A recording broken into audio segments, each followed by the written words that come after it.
যাত্রীবাহী বাস খাদে পড়ে বাসের সুপারভাইজার নিহত হয়েছেন, তবে অল্পের জন্য প্রাণে রক্ষা পেয়েছেন বাসের অন্যান্য যাত্রীরা।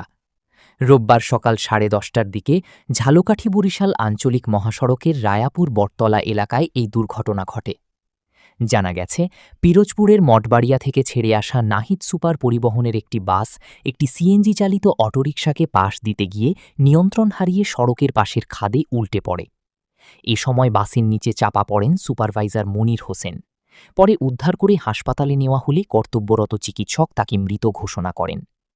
নিহত মনির হোসেন নলছিটি উপজেলার ভৈরব পাশা এলাকার বাসিন্দা এবং নাহিদ সুপার পরিবহনের সুপারভাইজার ছিলেন। খবর পেয়ে ফায়ার সার্ভিস ও পুলিশ ঘটনাস্থলে পৌঁছে উদ্ধার অভিযান চালায়।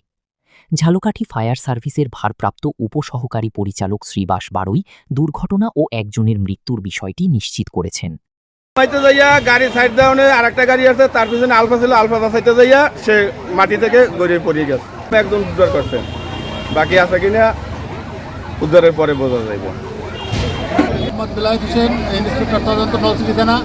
সকালবেলা আমরা সংবাদ পাই যে মঠবাড়ি থেকে ছেড়ে আসা নাহিদের একটি গাড়ি রায়াপুর নামক স্থানে রাস্তার বাম সাইডে পড়ে যায়।